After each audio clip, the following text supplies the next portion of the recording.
Bienvenue sur le rocher. Tu peux aimer les autres sans t'oublier. Tu peux servir sans t'épuiser. Et tu peux pardonner sans tolérer l'abus. Aujourd'hui, on va parler d'un sujet souvent mal compris dans le monde chrétien. Les limites saines. Et laisse-moi te le dire clairement. C'est biblique. C'est essentiel. Et c'est libérateur. Parce qu'un cœur sans limite finit blessé, vidé et souvent loin de sa mission. Mais un cœur bien gardé, c'est un cœur capable d'aimer longtemps, profondément à l'image de Dieu. Les limites sont divines. Avant même le péché, Dieu a placé des limites.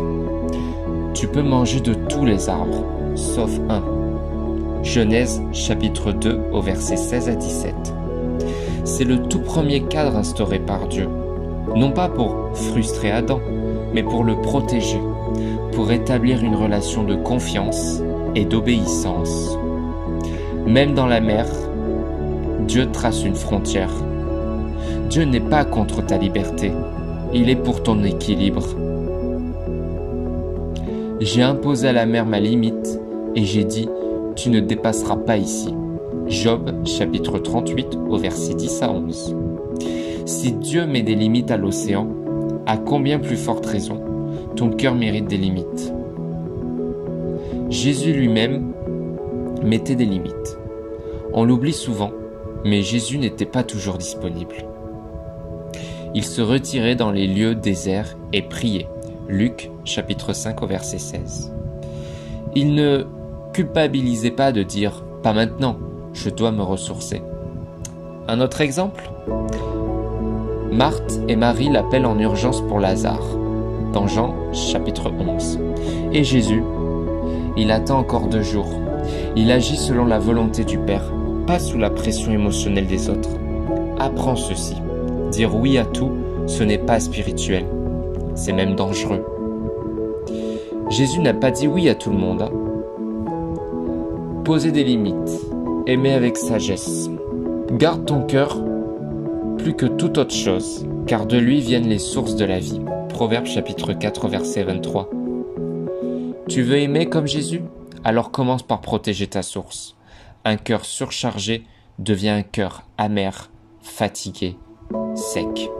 Et Dieu veut que tu aimes avec sagesse, pas avec culpabilité.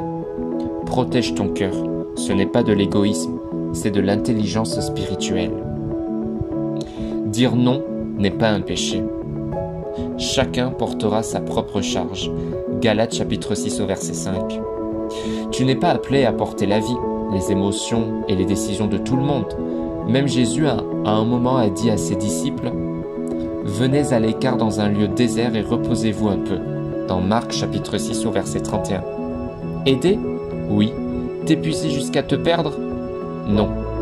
Tu peux refuser un abus, rester en paix et marcher dans l'amour tout à la fois. Et parfois, dire non aux autres, c'est dire oui à Dieu, à sa paix, à ton appel. Dieu te donne le droit de te respecter. Comme nous le montre 1 Corinthiens au chapitre 6 au verset 19 à 20, votre corps est le temple du Saint-Esprit. Glorifiez donc Dieu dans votre corps. Ton corps, ton âme, ton esprit sont précieux aux yeux de Dieu. Les limites que tu poses, c'est une manière d'honorer Dieu avec ta vie.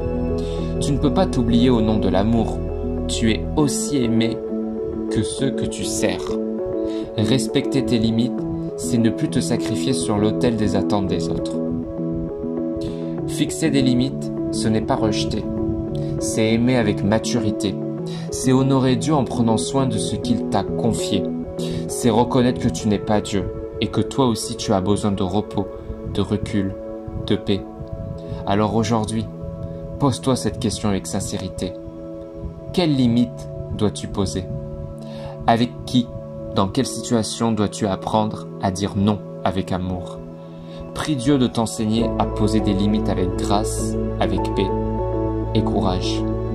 Si ce message t'a parlé, écris en commentaire « Seigneur, apprends-moi à poser des limites saines » et partage-le à quelqu'un qui donne trop au point de s'oublier. Abonne-toi pour recevoir chaque jour des vérités bibliques pour t'aider à grandir dans la foi, la paix et l'amour équilibré. Et n'oublie pas, dire non parfois, c'est dire oui à la vie que Dieu veut pour toi. À demain.